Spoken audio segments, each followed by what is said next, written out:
নমস্কার বন্ধুরা, আজকে আমরা এই ভিডিওতে আলোচনা করব ইপিএস পেনশন প্রকল্প নিয়ে। মোট এখানে 6টি প্রশ্নের উত্তর দেব এই ভিডিওতে।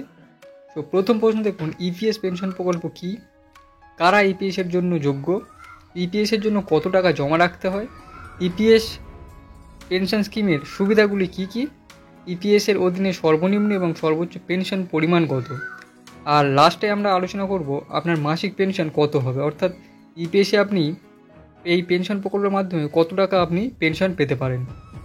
তো চলুন শুরু করি।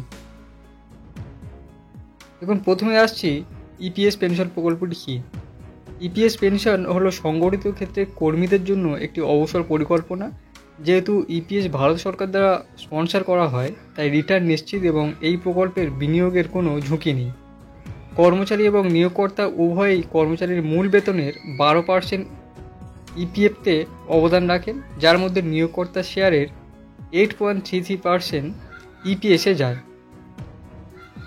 এরপর আসছি কারা কারা ইপিএসের জন্য যোগ্য। দেখুন, পেনশন পেতে হলে আপনাকে অবশ্যই কমপক্ষে 50 বছর বয়সী অথবা 58 বছর বয়সী হতে হবে। এখানে 50 বছর বয়সী প্রাথমিক পেনশনের জন্য আবেদন করতে পারেন এবং 58 বছর বয়স হলে নিয়মিত পেনশনের জন্য আবেদন করতে পারেন। আর সঙ্গে ইপিএফের সদস্য হতে হবে এবং কমপক্ষে 10 বছর কাজ করতে হবে। আচ্ছা, এরপর আসছি কর্মচারী পেনশন প্রকল্পের অর্থাৎ ইপিএসের জন্য কত টাকা আপনাকে জমা রাখতে হবে।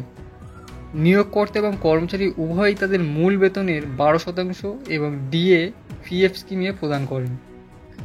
ইপিএসে একজন নিয়োগকর্তার অবদান কর্মচারীর মূল বেতন এবং মহার্ঘ ভাতার 8.33%, নিয়োগকর্তা কর্মচারী বেতনের 3.67% কর্মচারীর ভবিষ্যৎনিধি তহবিল অর্থাৎ ইপিএফে অবদান রাখেন। এরপর আসছি, দেখুন কর্মচারী পেনশন প্রকল্পের সুবিধাগুলি কী কী, আপনি এখান থেকে কী কী সুবিধা পাবেন। দেখুন, ইপিএস অবসর গ্রহণের পর একটি নির্দিষ্ট আয় প্রদান করে।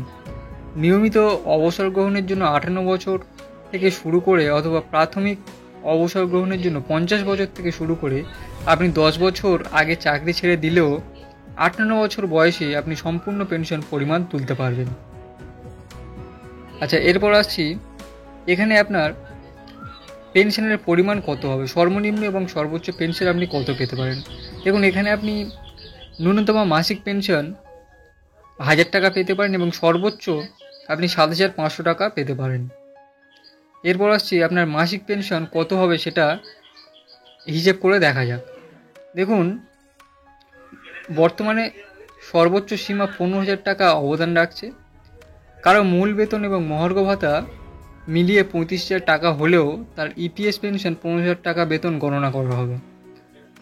অর্থাৎ দেখুন, 30 বছর চাকরি করলে ব্যক্তিরা প্রায় 6,429 টাকা পেনশন পেতে পারেন।